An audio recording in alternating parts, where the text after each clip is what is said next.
चलिए वर्ग आज का प्रारंभ करें। पिछला क्लास में हम लोग चल रहे थे परिवहन। परिवहन के बाद एक छोटा सा उसी से रिलेटेड कई पुस्तकों में टॉपिक है, कभी कभी इससे क्वेश्चन आ जाया करता है। इस टॉपिक का नाम है कम्युनिकेशन, संचार। ध्यान दीजिए, एक कम्युनिकेशन क्या है, संचार क्या है। कहता है कोई भी चीज, ध्यान दें, संचार का मतलब होता है किसी भी सिस्टम को अगर हम बोल रहे हैं और आप तक पहुंच जाए, आप उस बात को समझ जाए, तो इसका मतलब है संचार हो जा रहा है। संचार का मतलब है कोई भी संकेत का आदान प्रदान। वो संकेत किसी रूप में हो सकता है और संकेतों का आदान प्रदान ही संचार कहलाता है। प्राचीन काल में भी, मध्य काल में भी सभी राजाओं के द्वारा भी संचार निश्चित रूप से प्रयोग किए जाते थे। प्राचीन काल में अगर हम मौर्य काल की बात करें तो अशोक भारत का पहला राजा था जिसने संचार के लिए, कम्युनिकेशन के लिए कला का सहायता लिया, आर्ट की सहायता लिया। और आप जानते हो कला के माध्यम से उसने जनता को संबोधित करने का काम किया। वो विभिन्न जगहों पर अपना बड़े बड़े अभिलेख के माध्यम से, उसमें कला के माध्यम से अपने विचारों को उसने प्रसारित किया। धीरे धीरे जब तुगलक वंश और भी खिलजी वंश सभी जब आएंगे तो वो लोग अपना घोड़ा रखते थे, एक जगह की बात दूसरे जगह कम्युनिकेट करने के लिए। यहां अब ऐसा नहीं है कि किसी राजा का क्षेत्र दिल्ली तक है, अब उसका बंगाल में विद्रोह हो गया तो एक ही व्यक्ति यहां तक दौड़ के आएगा तो उसके घोड़े भी मर जाएंगे।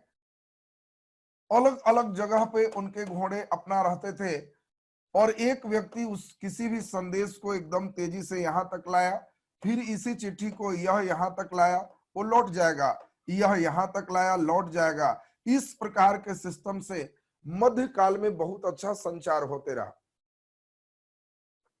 और ये संचार में जो चिट्ठी पत्री मध्य काल में, शुरुआत में अंग्रेजों के काल में जनता के लिए नहीं था। ऐसा नहीं कि जनता को कोई चिट्ठी पहुंचाना है तो उनको देगा तो उनके घोड़ा इस प्रकार दौड़ के पहुंचाएंगे। ये सिर्फ और सिर्फ राजा के द्वारा प्रयोग किए जाते थे और राजकीय कार्यों में ही इसका प्रयोग था। अब संचार से रिलेटेड जो महत्वपूर्ण बात है, इसमें फैक्ट आपसे पूछे जा सकते हैं। सबसे पहले अंग्रेजों ने डाक सेवा प्रारंभ किया। ये चिट्ठी वाली जो सेवा देख रहे हो ये डाक सेवा है, लेकिन अंग्रेजों ने भी जो डाक सेवा प्रयोग किया ये शुरुआत में आम जनता के लिए नहीं था। उनके द्वारा एक जगह से दूसरे जगह पहुंचाए जाने वाले संचार के साधन के लिए डाक सेवा का प्रयोग किया गया। आप जल्दी बताइए किस गवर्नर जनरल ने, या उस समय सही है, किस गवर्नर जनरल ने भारत में सबसे पहले डाक सेवा का प्रयोग किया? ये जल्दी से आप आंसर दीजिए, नाम लिखिए, हम देखें आप आंसर क्या देते हो। Dalhousie, Dalhousie, Dalhousie, very good. चलिए बहुत बढ़िया। तो आपको जान के आश्चर्य होगा, लॉर्ड डलहौजी ने बहुत डाक सेवा का विस्तार किया, रेलवे का विस्तार किया, लेकिन पहली बार लॉर्ड क्लाइव के समय ही, आपको ध्यान रखना है, लॉर्ड क्लाइव के समय ही ये पहली बार डाक सेवा मुख्य रूप से भारत में शुरू हो गया था 1766 में। अगर हम ध्यान दीजिए, लॉर्ड क्लाइव सही आंसर होगा, डलहौजी तो बहुत बाद 1857 के पहले का रहा है। और इसीलिए आपको ध्यान रखना है कि आधुनिक डाक व्यवस्था की शुरुआत भारत में 1766 ईस्वी में लॉर्ड क्लाइव के द्वारा किया गया। कभी कभी डेट भी पूछता है, दोनों बात आपको ध्यान रखना है। तो आधुनिक डाक सेवा की शुरुआत 1766 में लॉर्ड क्लाइव के द्वारा किया गया। ये सिर्फ और सिर्फ उनके कार्यों के लिए था, आम जनता के लिए नहीं था। धीरे धीरे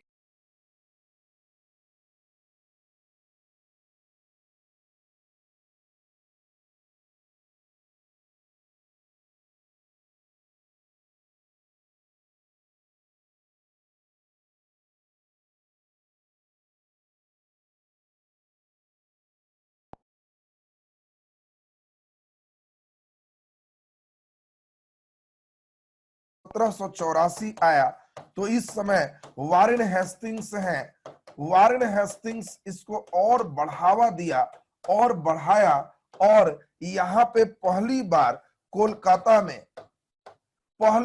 कोलकाता में पोस्ट ऑफिस के लिए जीपीओ कार्यालय की स्थापना किया। यानी आधुनिक डाक व्यवस्था की शुरुआत, आपको ध्यान रखना है, लॉर्ड क्लाइव के समय हुआ और वारेन हेस्टिंग्स के समय एक वृद्धि हुआ, और 1837 में यही डाक व्यवस्था आम लोगों के लिए प्रारंभ हो गया। इसके पहले आम लोगों के लिए नहीं, अंग्रेजों के लिए था। और फिर इसके बाद हम लोग देखें, जब डलहौजी का समय आया तो वह इसको काफी विस्तार दिया, काफी बढ़ाया। तो यहां से 3 प्रश्न ऑब्जेक्टिव बनते हैं, सभी प्रश्न सुनते जाएंगे, याद होते जाएगा। आधुनिक जो डाक संचार है, लॉर्ड क्लाइव द्वारा 1766 में शुरू हुआ, वारेन हेस्टिंग्स इसको बढ़ावा दिया, और भारत में डाक व्यवस्था आम लोगों के लिए 1837 से प्रारंभ हो गया। और पहली बार आपको पूछा जाएगा डाक टिकट कब जारी हुआ, यह भी एक इंपॉर्टेंट क्वेश्चन है। चूंकि आम लोगों के लिए है तो टिकट साट करके सरकार अपना रेवेन्यू भी जो है लेती थी, राजस्व इनकम भी होते थे। तो आपको एक अच्छा प्रश्न है कि पहली बार डाक टिकट कब जारी किया गया, जल्दी आंसर दीजिए, जल्दी आंसर दीजिए। ईस्वी, लाहौर बिल्कुल सही जवाब है, लाहौर में ही जारी हुआ। ईस्वी बता दीजिए, ईस्वी बता दीजिए, पहली बार डाक टिकट कब जारी किया गया, जल्दी से ईस्वी बता दीजिए। 1934, 1848। पहली बार डाक टिकट 1852 में जारी किया गया, ये बात दिमाग में आपको बैठा लेना है। तो पहली बार डाक टिकट 1852 ईस्वी में जारी किया गया, और ये यहां से डाक टिकट की शुरुआत हो गई। 1880 आते आते यही पोस्ट ऑफिस का काम रहा कि एक जगह से दूसरे जगह पैसा भी पहुंचा सकते हैं, जिसका नाम मनी ऑर्डर था। आपको कहा जाएगा कि बताओ भारत में मनी ऑर्डर की शुरुआत कब हुई, तो आपको कहना है 1880 से मनी ऑर्डर की शुरुआत हो गई। आज इतने पोस्ट ऑफिस हमारे भारत में स्थापित हैं कि वर्ल्ड में प्रथम स्थान हम लोग रख रहे हैं डाक सेवा में। अब यहां पे इंपॉर्टेंट है कि पूरे भारत का, वर्ल्ड का प्रथम स्थान का जो डाक सेवा है, इसको कंट्रोल करने के लिए हम लोग पूरे डाक को 8 क्षेत्र में विभाजित किए हैं। बहुत अच्छा प्रश्न है। जैसे रेलवे में जोन पढ़े थे, उसी प्रकार आपको पूछा जाएगा कि बताओ डाक में कुल कितने जोन हैं, तो डाक को हम लोग 8 जोन में, 8 क्षेत्र में बांटते हैं। और इस 8 क्षेत्र में जो बांटा गया है, इसमें 6 अंकों का पिन कोड प्रयोग करते हैं। कभी कभी बहुत हल्का प्रश्न आ जाता है कि पिन कोड कुल कितने अंक का होता है, तो 6 अंक का। डाक को कितने भाग में बांटे हैं, तो 8 क्षेत्र में। ये 6 अंकों के पिन कोड में पहला अंक बताता है किस राज्य में चिट्ठी जाने हैं। बिहार और झारखंड अगर दोनों राज्य की बात करें, तो दोनों राज्य का पिन कोड का शुरुआत अंक 8 है। अगर कोई भी चिट्ठी में कहीं भी कोई भी पिन कोड का पहला अक्षर 8 है, तो यह खत निश्चित रूप से या तो बिहार का होगा या झारखंड का होगा, दो ही जगह का यूज करते हैं। आपको कभी कभी पूछ सकता है कि झारखंड के पिन कोड की शुरुआत, बिहार के पिन कोड की शुरुआत, तो आपको ध्यान रखना है 8 से है। पिन कोड कितने अंक का है, तो 6 अंक का है। तो ये डाक व्यवस्था से कभी कभी प्रश्न आपको रह सकते हैं। छोटी सी बात अब कर ले रेडियो की। धीरे धीरे हम लोग संचार को बढ़ाते गए। आप सभी लोग जानते हैं रेडियो के खोज करने वाले का नाम, जल्दी से नाम लिख दीजिए।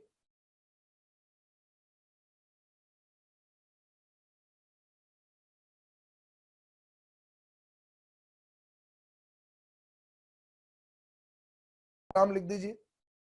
रेडियो का आविष्कारक कौन था, जल्दी नाम लिखिए, सभी लोग जानते हो। किसी का जवाब नहीं आ रहा जी। Very good, Marconi, very good. तो रेडियो के खोज करने वाले मार्कोनी थे। ये पहला ऐसा संचार का साधन था जो बेतार था। बेतार का मतलब है जिसमें तार का प्रयोग नहीं हुआ हो। तो जिसमें तार का प्रयोग नहीं होगा उसको बेतार कहते हैं। पूछा जाएगा भारत का पहला बेतार संचार, तो रेडियो। मार्कोनी इसको खोजा, लेकिन पहली बार अंग्रेजों ने ही 1923 ईस्वी में मुंबई में पहली बार रेडियो का प्रसारण शुरू हुआ। 1923 में पहली बार रेडियो मुंबई में बजा। अंग्रेजों के समय ही रेडियो इंडिया में शुरू हो चुका था। धीरे धीरे जब रेडियो ने काफी जगह पर अपना पकड़ बनाया, तो 1936 आते आते अंग्रेजों ने इसका नाम दिया कि ऑल इंडिया रेडियो।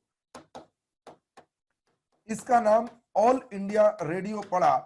शुरुआत में रेडियो सीधा सीधा है, अब 1936 में इसका नाम ऑल इंडिया रेडियो हुआ कि पूरे इंडिया ऑल इंडिया रेडियो से बोल रहा है। धीरे धीरे जब हम आजाद हो गए, आजादी के बाद भी हमारे रेडियो वाले ऑल इंडिया रेडियो ही बोलते थे, लेकिन 1975 में इनका नाम बदल गया और आज रेडियो में कोई भी किसी भी आप चैनल को सुने, चाहे वो विविध भारती हो चाहे जो हो, आज सभी लोग एक ही नाम देंगे जिसका नाम है आकाशवाणी। और आप सभी लोग अब समझ गए होंगे, रेडियो वाले सिस्टम को ही आकाशवाणी कहते हैं। आपको बोला जाएगा तो आप कभी भी रेडियो सुनेगा तो आपको कहेगा कि हम आकाशवाणी के यहां से बोल रहे हैं। ये 75 से आकाशवाणी हो गया। उसके पहले ऑल इंडिया रेडियो के रूप में था। तो रेडियो से 2-3 ऑब्जेक्टिव हैं जिसको पूछे जाते हैं। भूगोल से अगर जोड़े तो आप सभी लोग जानते हो किस मंडल से रेडियो तरंग परावर्तित होते हैं, जल्दी आंसर दे दीजिए। किस मंडल से रेडियो तरंग परावर्तित होते हैं? वेरी गुड, बहुत बढ़िया, बहुत बढ़िया। आयन मंडल बिल्कुल सही जवाब है। आयन मंडल से रेडियो तरंग परावर्तित होते हैं और रेडियो तरंग के लिए किसी प्रकार के उपग्रह की जरूरत नहीं होती है। आपको ध्यान में सेट रखना है, आयन मंडल से ऑटोमेटिक रेडियो तरंग परावर्तित होता है। इसके लिए किसी सैटेलाइट की जरूरत नहीं होती है। ये बात भी आपका क्लियर हो गया। अब यहां से थोड़ा सा हम लोग आए टेलीविजन की ओर। तो टेलीविजन सभी लोग जानते हैं, दूरदर्शन। टेलीविजन का खोज किसने किया? नाम लिखिए जल्दी से। टेलीविजन का खोज जे.एल. वेयर्ड। वाह, वेरी गुड, बहुत बढ़िया, सुपर। टेलीविजन का खोज जे.एल. वेयर्ड ने किया। और आपको ध्यान रखना है कि टेलीविजन के लिए उपग्रह की आवश्यकता होती है। अंग्रेजों ने किसी प्रकार के उपग्रह को आकाश में सेट नहीं किया था, इसीलिए अंग्रेज के समय किसी प्रकार का हम लोग के यहाँ टेलीविजन नहीं चल रहा था, रेडियो चल रहे थे। अंग्रेज के समय संचार के लिए टेलीविजन नहीं थे। पहली बार सभी लोग जानते हो कि हम लोग का पहला उपग्रह है आर्यभट्ट, और वह आर्यभट्ट 1975 में छोड़ा गया। बात पर ध्यान दीजिए, भारत का पहला उपग्रह है, इसका नाम है आर्यभट्ट, और ये 1975 में छोड़ा गया, यानी बाह्य मंडल में। बिल्कुल सही जवाब है। तो इसमें हम लोग जरा ध्यान दें, ये 1975 में जब हम लोग उपग्रह को छोड़े, तो इसके बाद भारत में टेलीविजन की शुरुआत हो पाई। अब सोचो, 75 के पहले इंडिया में टीवी नाम ही कोई नहीं जानता था। अब 75 के बाद धीरे धीरे इसी में जब हम लोग शुरू करेंगे, आप लोग सॉरी 75 नहीं, पहला छोड़ा गया, बिल्कुल आर्यभट्ट है। इसमें हम लोग देखें 76 में तब हम लोग इंडिया में स्थापना कर लिए दूरदर्शन का। आपसे पूछा जाए कि बताओ भारत में दूरदर्शन की स्थापना कब हुई, तो आप कहोगे कि समझ गए, 1976। 1976 में दूरदर्शन की स्थापना हो गई। 1982 आते आते हम लोग इंडिया में टेलीविजन में रंगीन प्रसारण शुरू कर लिए, कलर टेलीविजन। इसके पहले सिर्फ टीवी जो शुरू भी हुआ 76 में, केवल ब्लैक एंड व्हाइट टीवी था। इसी तरह से 82 के बाद भारत में गिने चुने घर में टीवी आने शुरू हो गए। लेकिन इस समय दूरदर्शन का मतलब है दूर से ही दर्शन। नाम ही आप समझ रहे हो, दूर से ही दर्शन करें, फोटो देख सकें, इसी का नाम हम लोग टेलीविजन को ही हिंदी में दूरदर्शन कहते हैं। यानी दूरदर्शन नाम से हम लोग 76 में भारत सरकार ने स्थापित किया कि यहां दूर से बैठे भी आप किसी को देख सकते हो। इस समय अगर किसी को कोई कहा जाता था तो 82 में चर्चा क्या होता था कि अमेरिका में टेलीविजन से पढ़ाई होती। लोग आश्चर्य करते थे क्योंकि कई लोग तो टीवी देखे ही नहीं थे। आज देखो समय कहां से कहां आ गया। इसके बाद हम लोग जरा ध्यान दें तो इसमें दूरदर्शन के लिए सैटेलाइट कितने हाइट पर रखा जाता है, तो ये तो आपको फिजिक्स में पढ़ाई ही है। 36,000 किलोमीटर कम से कम चाहिए। ऐसे एक्चुअल चलोगे तो 35,820 किलोमीटर है, लेकिन 820 को रफ में 36,000 किलोमीटर कहते हैं, और इसीलिए बाह्य मंडल की बात आपको हमने समझाया। तो अब हम लोग यहाँ पे बात को जरा ध्यान से सुनेंगे तो आपको हमने बताया कि कलर टीवी जब शुरू हो गया तो कुछ घर में टीवी थे जो बहुत अमीर थे, लेकिन वही 90 के दशक में रामानंद सागर ने रामायण धारावाहिक लाया, और ये रामायण का जब प्रसारण शुरू हुआ पहली बार लोगों ने हनुमान जी को उड़ते देखा, और जिनको जिनको आस्था थी रविवार के दिन गजब का सीन होता था। और ये चीज हम लोग देखें, सभी लोग इस समय अब सोचने लगे कि मेरे घर में भी एक टीवी हो, और तब धीरे धीरे 90 के दशक में टेलीविजन का प्रसार भारत में बहुत कस के हुआ। अब इसके बाद अब वही 95-96 का जो दौर रहा, टेलीविजन इंडिया में बहुत ज्यादा बढ़ गया। तब 1900 ध्यान दीजिए 2003 आते आते डीडी न्यूज की स्थापना हुई। इस समय हुआ कि जो व्यक्ति न्यूज सुनना चाहते हो डीडी न्यूज हो गया। कई चैनल प्राइवेट व्यक्ति को भी कहा गया कि अगर आप चाहते हैं तो अपना सैटेलाइट छोड़िए और जो चाहिए लोगों को दिखाइए। तो इसी में कई अमीर व्यक्ति आए, कोई स्टार नाम लेकर के, कोई जी नाम लेकर के, और दिन भर जिसको सिनेमा पसंद है तो जी सिनेमा, न्यूज पसंद है तो जी न्यूज, धारावाहिक पसंद है जी टीवी, उसी प्रकार स्टार वाले ने किया। जिसको जो पसंद है दिन भर देखिए। कंपनी का मालिक बीच के एडवर्टाइजमेंट से अपना खर्च निकालना शुरू कर दिया, और शुरुआत में सिर्फ एक ही चीज से था, जो भी आपके शहर में सबसे अपना इंटरेस्टेड व्यक्ति है वो एक बड़ा सा मशीन लगाएगा और आपके घर में केबल तार ले जाएगा। और केबल, हाँ बिल्कुल, डीडी न्यूज गवर्नमेंट का है, ये सरकारी है, बाकी कई प्राइवेट सेक्टर भी शुरू हो गए। इस समय केबल के माध्यम से लोग प्राइवेट चैनल भी देख सकते थे, लेकिन सरकार ने तुरंत ही सुधार किया, और 2004 में सरकार ने कहा कि अब कोई भी व्यक्ति डायरेक्ट टू होम एक प्रोग्राम लाया, और इसमें नाम दिया डीटीएच। डीटीएच का मतलब है डायरेक्ट टू होम। जिस व्यक्ति को जो चैनल देखना है अपने घर में ही छाता लगाओ, और कोई भी प्राइवेट हो सरकारी हो, अब कोई डिश एंटीना का काम नहीं है, आपको वायर का काम नहीं है। अब डायरेक्ट टू होम अपना छतरी लगाइए, जैसा रिचार्ज कीजिए उस चैनल को आप देखिए। तो देखिए धीरे धीरे डीटीएच से अभी का सिस्टम आप देख पा रहे हो। तो एक संचार से रिलेटेड कुछ प्रश्न कभी कभी बनते हैं, आपको चर्चा की।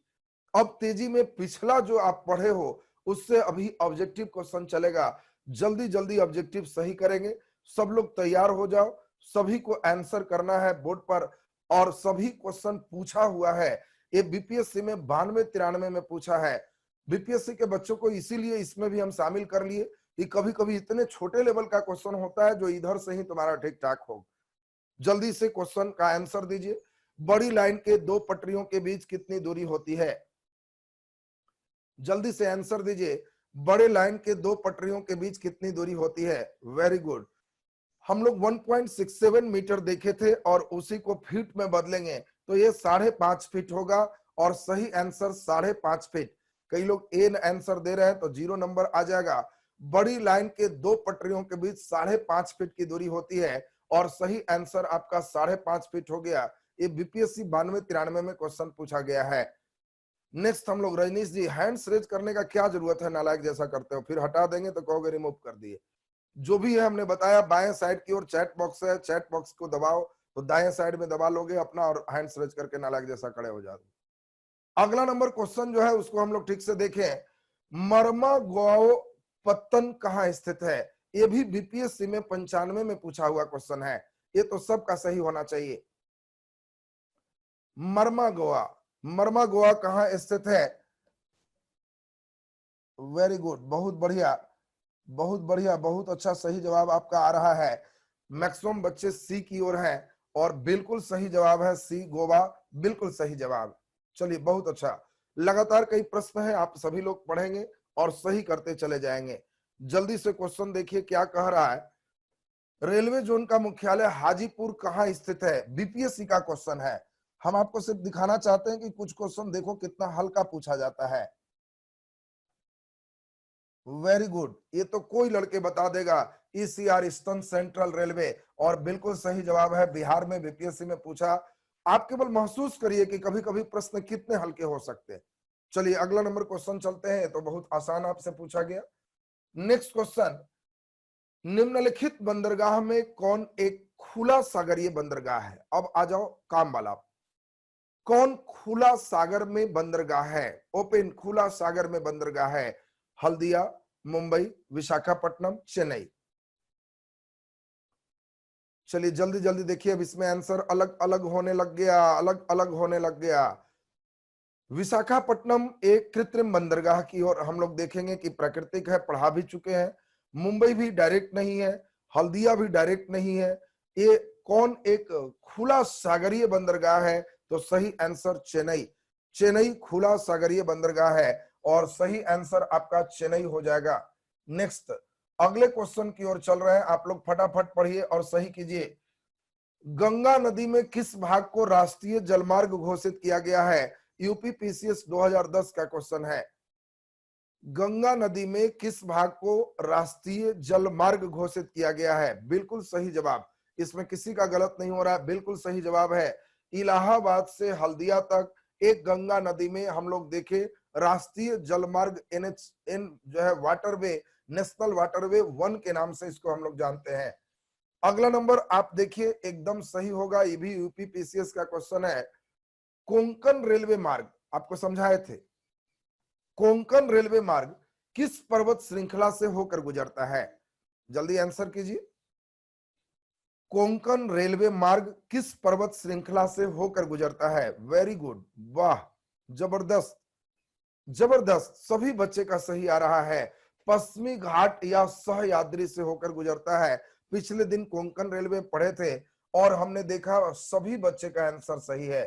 अगला नंबर हम लोग देखें, देश का सबसे गहरा बंदरगाह कौन है? जल्दी से क्वेश्चन देखिए और आंसर कीजिए, क्वेश्चन देखिए और आंसर कीजिए। देश का, हमारे देश का सबसे गहरा बंदरगाह कौन है? वेरी गुड, बिल्कुल सही जवाब है, आपको समझाया गया था। सबसे नाम बड़ा है विशाखापट्टनम, और इतना बड़ा नाम है कि सबसे गहरा है, और बिल्कुल सही जवाब, इसमें भी आप लोग का बिल्कुल सही जवाब जा रहा है। नेक्स्ट क्वेश्चन की ओर हम चलें। ये बहुत अच्छा प्रश्न है, इधर 2-3 बार आ चुका है, जल्दी से आंसर दीजिए। कोझीकोड बंदरगाह कहाँ स्थित है? कोझीकोड, कोझीकोड बंदरगाह कहाँ स्थित है? जल्दी आंसर दें। कोझीकोड बंदरगाह कहाँ स्थित है? वेरी गुड, बहुत बढ़िया, डी सी बी, लेकिन इसमें सब गलत गलत भी कर रहा है बहुत लोग। वेरी गुड, केरला बिल्कुल सही जवाब है। कोझीकोड बंदरगाह आपका कहाँ स्थित है? केरल में, और केरल बिल्कुल सही जवाब है। कोझीकोड बंदरगाह कहाँ? तो केरल में, बहुत अच्छा। नेक्स्ट क्वेश्चन की ओर चलिए। कौन सा कथन असत्य है? पढ़ो ठीक से, ठीक से पढ़ना, ये भी क्वेश्चन 3-4 बार आ चुका है। कौन सा कथन असत्य है? राइज हैंड कर जो कर रहे हो उन लोग को रिमूव कर दिया जाएगा, विक्की राज रिमूव कर देंगे, फिर तुमको परमानेंट क्लास नहीं कर पाओगे। एक बार बोले कि राइज हैंड नहीं करना, उससे चैट देखने में दिक्कत है, क्यों राइज हैंड करते हो? कमेंट बॉक्स में जाओ, चैट में अपना आंसर लिखो, यहां दिखाई देगा। तो नालायक जैसा राइज हैंड कर लेगा, फिर रिमूव कर देंगे तो फोन करते रहेगा कि हमारा क्लास छूट गया। मूर्ख। कौन सा कथन असत्य है? अच्छा, ज्यादा लोग डी की ओर चल रहा है, डी की ओर चल रहा है। चेन्नई कृत्रिम गोदी वाला पत्तन है, तो डी तो सही है जी। चेन्नई आपको पहले भी समझाए थे कि चेन्नई कृत्रिम बंदरगाह है, ये तो बिल्कुल सही है। कौन सा कथन असत्य है कह रहा है, सही नहीं है कह रहा है। देखो इसका रेज हैंड होता है, उन लोग को रिमूव कर दो। अगला नंबर कह रहा है कि मुंबई प्राकृतिक गोदी वाला पतन है, तो बिल्कुल सही है, मुंबई प्राकृतिक गोदी वाला पतन है, तो ए और डी दोनों सही है। हमको असत्य पहचानना है। जल्दी से अब आप सोच लो, हमारे पास दो ऑप्शन बच रहा है, एक आंसर बी हो सकता है, एक सी हो सकता है। तो हम लोग जरा जल्दी से सोचेंगे। इसमें कोलकाता हुगली नदी पर अंतर्देशीय पतन है, बिल्कुल सही है। कोलकाता समुद्र से नहीं मिलता है, हुगली नदी पर अंतर्देशीय पतन है। और ये कांडला आपको बताए थे, कांडला बंदरगाह कच्छ की खाड़ी में है, खंभात की खाड़ी में नहीं है, इसीलिए सही आंसर बी असत्य होगा। और सही आंसर बी आपका हो गया। नेक्स्ट क्वेश्चन की ओर हम चलें। अगला नंबर, उम्मीद करते हैं कि आप लोग जितना अच्छा बना रहे हो ऐसे ही बनाते जाओगे। अभी कई प्रश्न हैं, जल्दी से देखिए। राष्ट्रीय राजमार्ग संख्या 7 किस राज्य से होकर नहीं गुजरता है? उसमें देखने में दिक्कत होती है, कट कर दो, नीचे ही सब आता है, बस रीजन रिमूव कर लो। क्वेश्चन आपका है, जरा ध्यान से सुनेंगे क्या कह रहा है, उसको जरा प्रश्न पर ध्यान दीजिए। राष्ट्रीय राजमार्ग संख्या 7 कहां से होकर नहीं गुजरता है? आपको जिस समय हम लोग पढ़ रहे थे कि कोई भी बच्चे जानते हो, जब हमारे पास 7 नंबर की बारी आएगी तो ये सभी बच्चे जानते हो कि यह सबसे बड़ा राष्ट्रीय राजमार्ग है। और जो सबसे बड़ा राष्ट्रीय राजमार्ग संख्या 7 है, ये सभी को मालूम है, वाराणसी से कन्याकुमारी जाता है। और जब ये वाराणसी से कन्याकुमारी जाएगा, चट नहीं दिख रहा है ना, जब ये वाराणसी से कन्याकुमारी जाएगा तो ये सबको मालूम है कि कन्याकुमारी तमिलनाडु में, इसीलिए ये केरल राज्य में होकर नहीं जाएगा। मध्य प्रदेश टच करेगा, थोड़ा महाराष्ट्र भी टच कर लेगा, कर्नाटका तो यहाँ कन्याकुमारी है ही, केरल राज्य में नहीं जाएगा। और डी कई बच्चे का है, बिल्कुल सही आंसर है। मोहम्मद इमरान जी, क्यों आप लोग को एक बार बताया गया कि राइज हैंड नहीं उठाओगे, 10-12 बच्चे को हम रिमूव करवा चुके हैं, क्यों क्लास से रिमूव ही होना है तो जुटते हो? रिमूव हो गए पूरे घंटे जुट नहीं पाओगे। राइज हैंड नहीं करना है, बार बार एक ही चीज कहा जाएगा, सुनाई नहीं देगा मूर्खों को। ध्यान दीजिए, एक बार बोले जब तुम राइज हैंड करते हो तो हमें यहाँ से आपका चैट देखने में समस्या होती है, और फिर इसीलिए ये भी बात बोलेंगे और फिर बोलेगा यहाँ से, फिर रिमूव करना पड़ जाता है। अब तुमको रिमूव कर देंगे तो कहोगे कि रिमूव ही हो गया। ध्यान दीजिए, तो अब इसमें देखें राष्ट्रीय राजमार्ग संख्या 7, देखो कितना क्वेश्चन आपको आ रहा है, उस चीज को आपको ध्यान दीजिए कैसे आपको करना है। अब इसमें हम लोग नेक्स्ट क्वेश्चन पे हम लोग चल रहे हैं। तो अब अगला नंबर क्वेश्चन हमारा जो है उसको देखिए, रेल मार्ग की कुल लंबाई की दृष्टि से, क्वेश्चन पर जरा गौर करो। रेल मार्ग की कुल लंबाई की दृष्टि से सबसे बड़ा रेलवे जोन कौन है? जल्दी आंसर दीजिए, जल्दी आंसर दीजिए। सबसे बड़ा रेलवे जोन कौन है? उसको रिमूव कर लो, जल्दी से आंसर दीजिए। चलिए बहुत बढ़िया, एबीसी, लेकिन कई भागों में आपका आंसर आ रहा है, एक आंसर पे नहीं है। लेकिन आपको ध्यान रखना है कि नॉर्थ जोन सबसे लंबा रेलवे मार्ग है, यानी सबसे ज्यादा आपका सही आंसर ए। ए बिल्कुल सही जवाब है, नॉर्थ बिल्कुल सही जवाब है, वेरी गुड। अगला नंबर क्वेश्चन उम्मीद करते हैं कि आप लोग का सही होगा। आज सभी क्वेश्चन बीपीएससी, एमपीपीसीएस, यूपीएससी, इन सभी लेवल का है, लेकिन रेलवे वाले जो और नीचे बीएसएससी के बच्चे मत समझना कि बीपीएससी लिखा है, उन सभी में भी ऐसा प्रश्न रहता है। अगले दिन उन लोग के लिए अलग से रेलवे वाला जो पूछा हुआ प्रश्न है उन पे चर्चा भी होगी।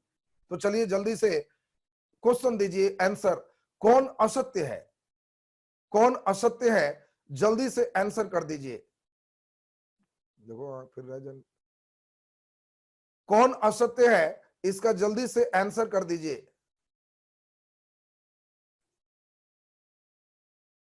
वेरी गुड, बहुत बढ़िया। एक और है, मुंबई देश का सबसे बड़ा बंदरगाह है।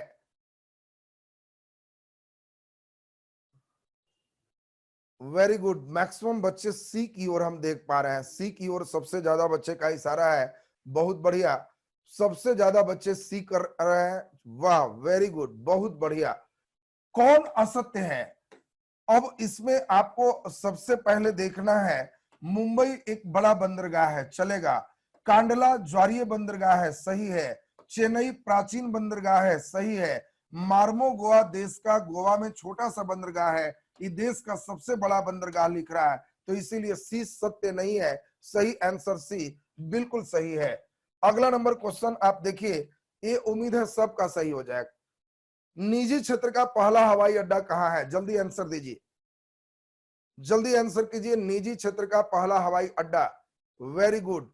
पिछले क्लास से समझाए हैं, कोच्चि में बी आंसर, और बी बिल्कुल सही आंसर है, बिल्कुल सही आंसर भी है। चलिए नेक्स्ट क्वेश्चन पे हम जब चलते हैं, अगला क्वेश्चन भी आप लोग का सही बनेगा, बहुत अच्छा। कोंकण रेल मार्ग किसे नहीं जोड़ता है? जल्दी से सोचिए, कोंकण रेल मार्ग किसे नहीं जोड़ता है? ये उम्मीद है कि सब लोग का सही हो जाएगा। चलिए, वेरी गुड, वेरी गुड, बहुत बढ़िया, बहुत बढ़िया। कोंकण रेल मार्ग किसे नहीं जोड़ता है?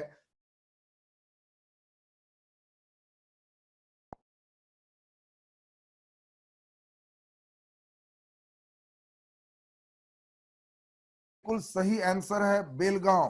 कर्नाटक के बेलगांव और नीचे है। हम लोग देखें, बेलगांव तक कोंकण रेल मार्ग नहीं जाता, और इसीलिए बेलगांव को कोंकण रेल मार्ग नहीं जोड़ता। सही आंसर बेलगांव होगा, उडुपी नहीं होगा। नेक्स्ट अगला नंबर हम लोग क्वेश्चन चले।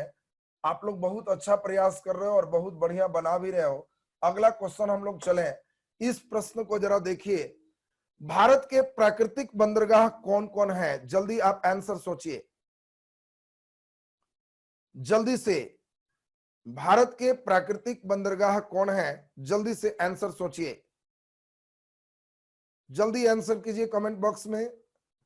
डी आंसर की ओर अब बहुत बच्चे आ रहे हैं, वेरी गुड, बहुत बढ़िया, बहुत बढ़िया, डी आंसर की ओर आ रहे हैं। बहुत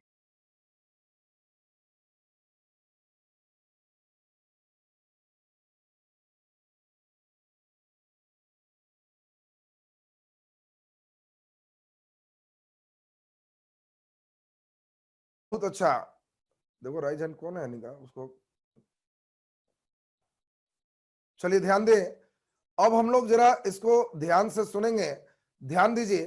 तो हम लोग इसमें अब बात को समझेंगे, क्या इसमें क्वेश्चन कह रहा है। डी सबसे बच्चा ज्यादा लोग लिखा है। चेन्नई एक कृत्रिम बंदरगाह है, तो जिसमें एक होगा वो तो ऐसे ही नहीं हुआ, ए भी ऐसे ही छट गया। अब आपको सोचना है कोच्चि, तो कोच्चि एक प्राकृतिक बंदरगाह है, तो दो होगा। तूतीकोरिन एक कृत्रिम बंदरगाह है, तो तीन वाला भी छट जाएगा। विशाखापट्टनम होगा, और बिल्कुल सही जवाब है डी। आप लोग का हम देख रहे थे, मैक्सिमम बच्चे डी लाए हो, बहुत बढ़िया। अगला नंबर क्वेश्चन जरा जल्दी से पढ़िए, और उम्मीद करते हैं सब लोग को सही होगा। वाटरवे जब पढ़ाए थे तो आपको बताना है, कोल्लम से कोट्टीपुरम कहां है? जल्दी, कोल्लम से कोट्टीपुरम आपको बताए थे, सदिया से धुबरी, कोल्लम से कोट्टीपुरम, इलाहाबाद से, आपको सभी चीज बताया हुआ था। जल्दी से आंसर कर दीजिए, कोल्लम से कोट्टीपुरम कहां स्थित है? बहुत बढ़िया, बहुत बढ़िया, डी और बी में टक्कर चल रहा है, डी और बी में टक्कर चल रहा है, नहीं सही कर पा रहे हो। आपको बताया गया है कोल्लम से कोट्टीपुरम, ये गंगा में तो होगा नहीं, ब्रह्मपुत्र में सदिया से धुबरी है, बी भी नहीं होगा, दो ऐसे ही चला गया। अब आपको सही आंसर सी है, केरल के तटीय क्षेत्र में कोल्लम से कोट्टीपुरम जल मार्ग है, और इसीलिए सही आंसर सी होगा। शुरुआत में बहुत कम बच्चे सही किए हो, और ज्यादा लोग का रहना चाहिए था। आज के लिए अंतिम क्वेश्चन, अंत भला का भला, बिल्कुल सही जवाब सबको कर देना है। कौन सा युग्म सुमेलित नहीं है? रेलवे जोन और मुख्यालय, जल्दी आंसर कीजिए।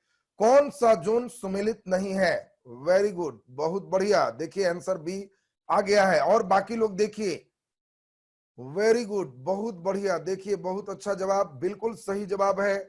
उत्तर पूर्व गोरखपुर सही आंसर है। पूर्वी रेलवे कोलकाता, दक्षिण पूर्व बिलासपुर, और ए ध्यान दीजिए दक्षिण पूर्व मध्य बिलासपुर होगा, और दक्षिण पूर्व में जब चलेंगे तो ये भी कोलकाता होगा, भुवनेश्वर नहीं होगा। और सही आंसर बी आप लोग का बिल्कुल सही जवाब।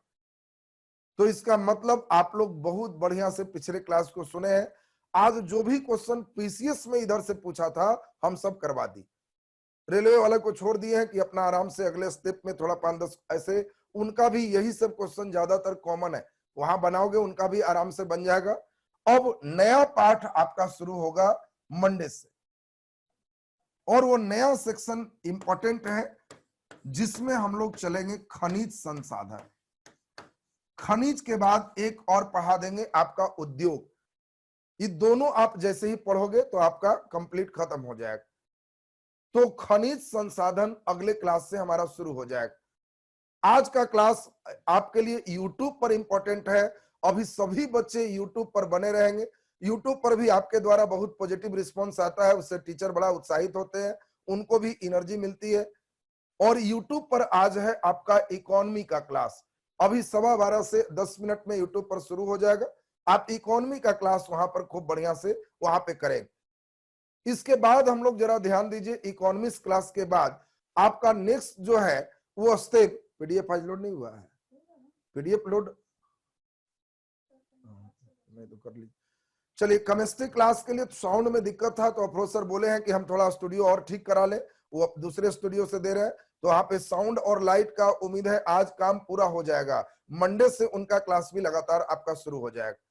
एनटीपीसी लिख रहे हो तो क्या ये एनटीपीसी में देखो क्वेश्चन उठा के है या नहीं है, एनटीपीसी ही चल रहा है तो फिर एनटीपीसी एनटीपीसी 80 बार बोलेंगे तब एनटीपीसी समझोगे। और तुम लोग का पढ़ाई से मतलब नहीं, बीच में आइए अगर एनटीपीसी एनटीपीसी बोल दीजिए, बाकी कुछ पढ़ा दीजिए, ये कौन मूर्ख वाला बात हो गया। जो भी रूटीन है सभी का जो टॉपिक पढ़ना है वो तुम्हारा टॉपिक चल रहा है। चलिए पॉलिटी इकोनॉमी सभी अच्छे होंगे, दिल्ली के आपके लिए सबसे टॉप टीचर को चुना ही गया है, तो इसीलिए आपको पॉलिटी का भी जो नोट्स है पूरे पीडीएफ आपका वहां पे अपलोडेड रहेगा, ऐप में आप लोग को जो भी क्लासेस करोगे वहां मिलते चला जाएगा। चलिए अब नेक्स्ट क्लास आप अभी यूट्यूब पर कीजिए, यूट्यूब पे आपका अभी क्लास